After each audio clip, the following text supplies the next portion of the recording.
So hello everybody, it's your Beauty 87 here, and today we're gonna get into my what is it, my high-end palettes for 2019, my favorite high-end palettes of 2019.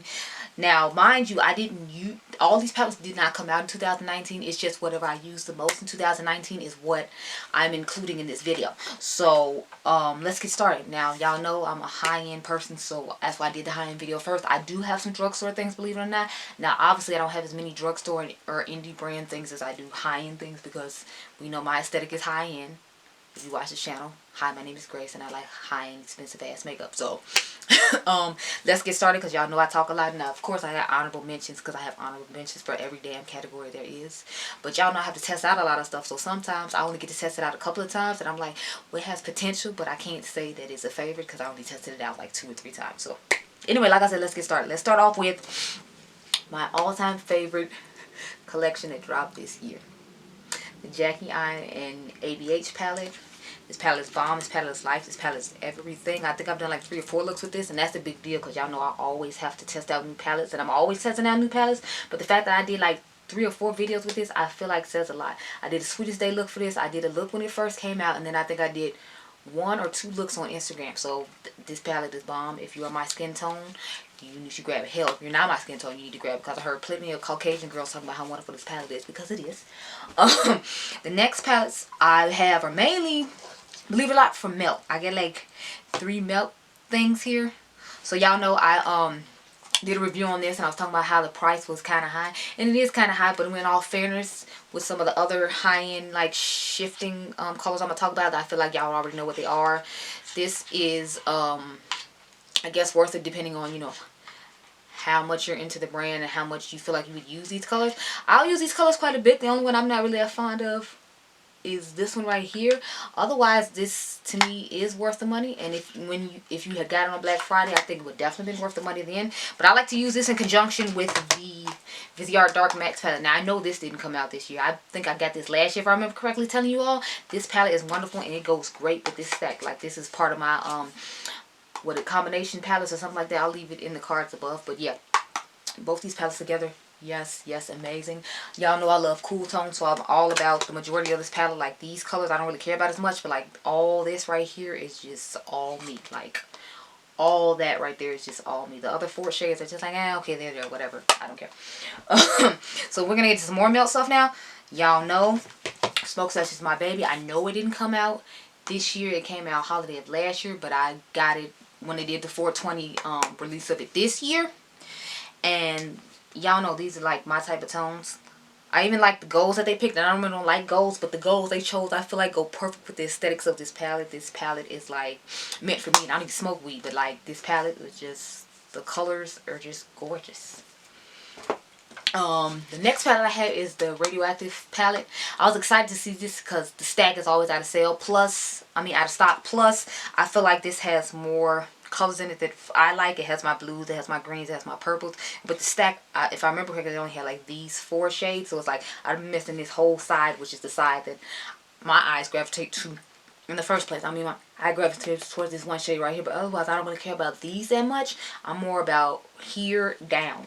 So I'm glad they did a palette, so that way I could get some more colors instead of those 4 colors right there. They're fine, but you know, like the only standout shade to me in this stack would be this one, because I feel like you can find these other colors everywhere else. So I'm so sad, happy they made a palette. I feel bad that they took away the stack though, because some people don't like their palette formula, so that's not necessarily a happy thing for them. But you know, I'm sorry, but I like the palette better just based upon the color story.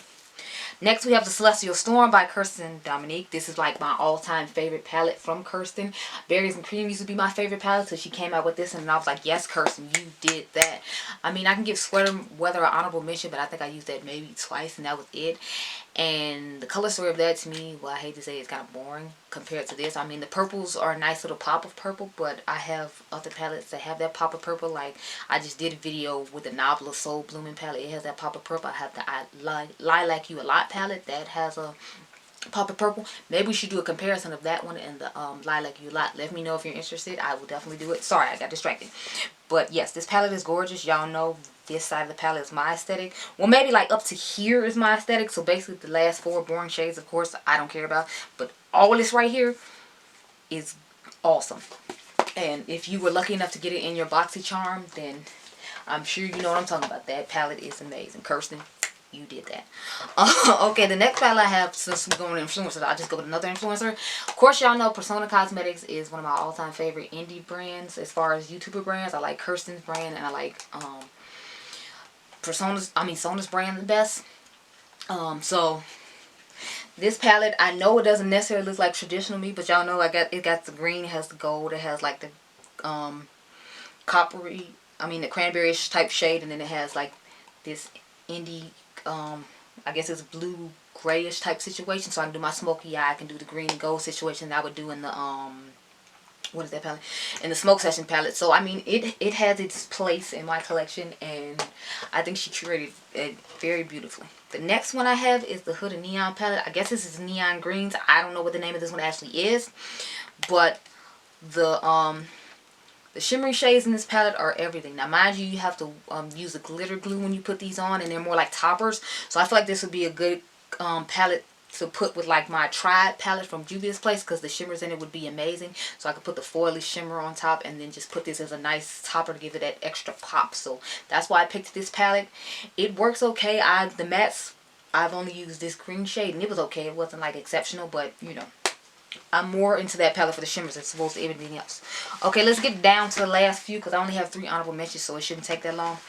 Of course, y'all know Pat McGrath had to be in this video. So I have the Divine Rose 7, and this is the Bronze Seduction. So these palettes are just wonderful, amazing. Sorry, let me turn it the right way so you can see both their faces. I like this one for more of my mauve nude romantic type looks, and I like this one when I want like a holiday look or like cool dual chromey situation. I'm feeling bougie and expensive. That's when I reach for these 2 palettes. But otherwise, I most likely don't really touch my Pat McGrath palettes just because they're so expensive, and I'm a person who feels like I should be going out somewhere by wearing Pat McGrath, not just because it's Tuesday. And of course, you all know these quads were going to be in here, so I couldn't do a video without the Nocturnal Nirvana as far as this goes, because this is literally green, blue, and purple, and y'all know how I am about these. I have videos on both these if you're interested. The Richer Realistic Rose isn't as awesome to me as this one is, but because I can pair this with the Divine Rose palette, that's why it's in here, because it makes a great companion palette for that one. So that's these 2. Okay, now my honorable mentions, you might be surprised by, because I got a couple of milk products, but this one is an honorable mention because I like the blues in here, but they were a little difficult to work with, and then the other half is just browns, and y'all know how I am about browns. Browns are boring. I don't care if I was born with brown eyelids. Do you not see my skin tone? I don't care. So I like it for the blue part, and that's why I'm honorably mentioning it, but otherwise I most likely wouldn't buy this. But I did declutter my Mara palette because I have this and I don't need both. So then I have the Marte palette. This one is a little difficult for me to work with right now. I got to find my niche and how I want to use it. But I just did a video with this recently, and I hated the way the look turned out with the navy and this color and the reds that I used. I thought it looked terrible. So I just need to find a technique that I like, and then I'm sure I would like this palette because the color story is right up my alley. So that's why it's an honorable mention. And then the last one, I have only used this palette I think twice. This is Rusted Glam. I like that Kirsten comes out with unique color stories that you wouldn't think would necessarily work, and then when you use the palette you find out it does work, and it is cohesive to some extent. So with this one, it's like it's not as cohesive as I would personally like it to be, but I understand that there's a unique color palette for everyone. So I like the palette. It's just like I don't love it the way I love Celestial Storm or Berries or Latte. So that's why it's an honorable mention. But anyway, those are my high-end palettes. I will be filming the drugstore palettes and indie and affordable right after this. So I hope you all enjoyed this video. Remember, you all are diamonds, and I'll see you in the next one. Bye, guys.